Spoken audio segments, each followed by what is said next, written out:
Zimbabwe's main opposition MDC alliance leader Nelson Chamisa, who is hugely popular and got over 2 million votes in the 2018 presidential election, is caught up between a rock and a hard place ahead of the crucial by-elections on March the 26th, 2022.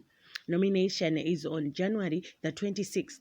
Chamisa faces three difficult options. One, to contest as MDC Alliance and clash in the process with the MDC-T, which has announced it will field candidates under the same name amid their continued cutthroat wrangling. 2, change name and rebrand. Or 3, boycott the elections. All these options have grave political costs and potentially devastating consequences. But the first one carries the day. The MDC Alliance said yesterday at a press conference in Harare that it would continue to participate in politics under its current name, but would, however, advise its supporters and stakeholders at the appropriate time on the way forward. We will participate for now as the MDC Alliance, and when that changes, okay, you will hear it from me. You have got my guarantee, the MDC Alliance spokesperson Fadzai Mahere told journalists. We'll make an announcement at the appropriate time. If the MDC Alliance participate under this name, they will clash with the MDC-T, widely seen as a ZANU-PF appendage that enjoys state institutional support, including that of the Zimbabwe Electoral Commission, the ZEC, Parliament and the judiciary, as well as the executive. The MDC-T has already said it will participate in the by-elections as the MDC Alliance. The logic of the party and its leader, Douglas Monzora, is that they own the MDC Alliance by virtue of the 31 March 2020 Supreme Court judgment, which said Chamisa was not the legitimate MDC-T leader. Monzora said that this means he is now the leader of the MDC-T and the MDC Alliance as an electoral pact, because after the extraordinary Congress in December 2020, following the court decision, he defeated acting MDC-T leader Thokozani Kupe to assume the party leadership and that of the election coalition. In the letter to ZEC on the 3rd of January, Monzora explains his controversial claim to be the MDC Alliance leader, the rationale he used to decimate Chamisa's party in parliament and municipalities through provocative recalls. We advise that in the forthcoming by-elections, we intend to field candidates in parliament and local government. We are the owners of the Movement for Democratic Change name, and over the years there has been so many derivatives put on it, Monzora has said. However, the leadership of this party was defined by the Supreme Court in the judgment in SES C 56/20. Pursuant to this judgment, the party held its extraordinary Congress on the 27th of December 2020, where I was elected the substantive president of the party. By virtue of the composite political agreement signed on the 5th of August 2017 and the subsequent meetings of the MDC Alliance, I assume the leadership of the MDC Alliance. Former ZANU-PF minister and MP Jonathan Moyo says Monzora's claim to be the leader of the MDC Alliance through the composite political agreement is spurious and ridiculous. Moyo, also a professor of politics, says Monzora cannot legally and practically be the leader of the MDC Alliance electoral pact because that expired in 2018, soon after the elections, as its continuity was only premised on a coalition victory, which did not happen. In any case, says, Monzora was not even a signatory to the alliance agreement signed in August 2017, which did not have leaders or officials as he purports expect a presidential candidate.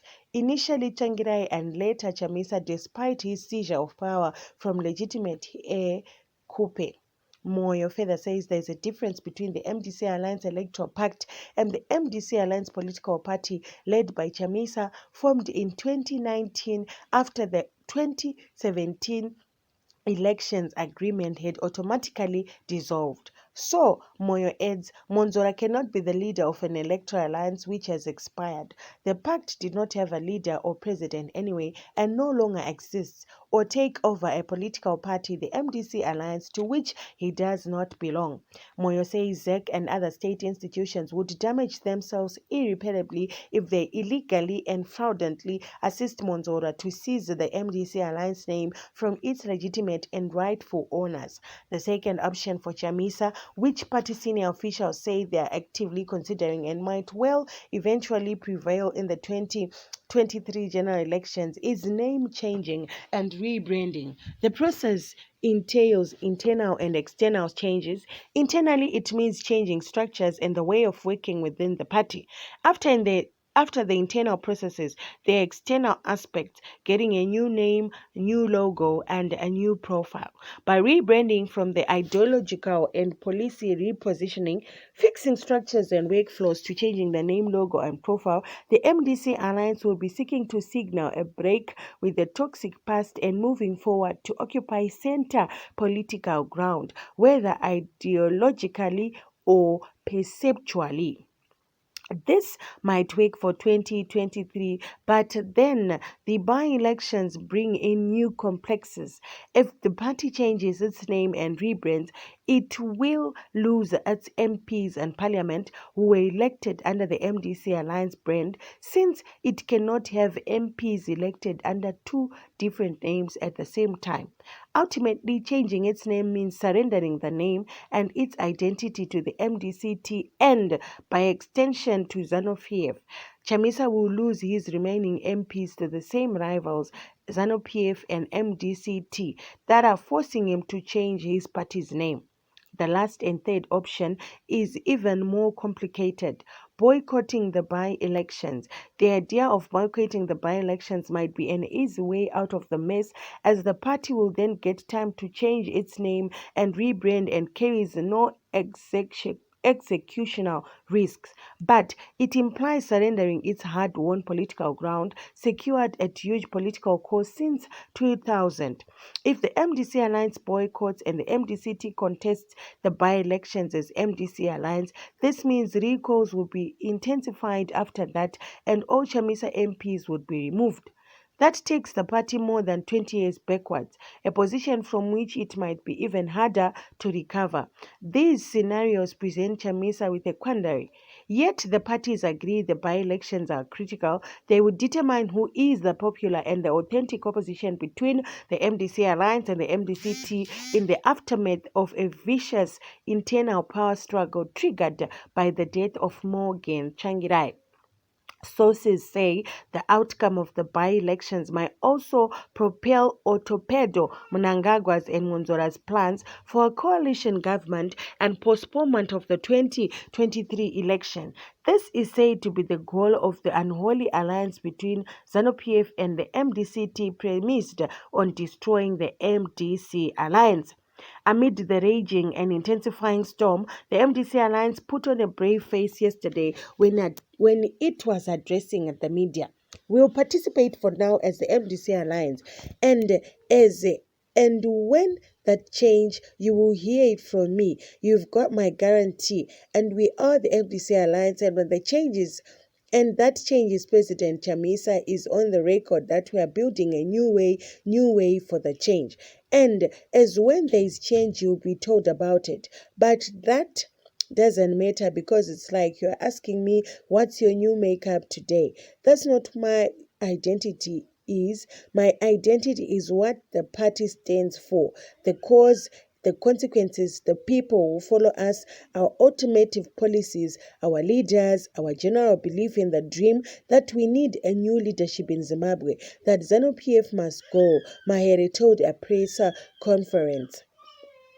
Contesting the 26 March 22 by-elections as the MDC Alliance under Nelson Chamisa, this carries a serious risk of confusion and chaos, as the MDCT under Douglas Monzora are claiming to be also the MDC Alliance, ultimately risking a ZEC or court ban. New name, logo, and rebranding. Contesting under a new party name, logo, and brand profile offers a fresh start.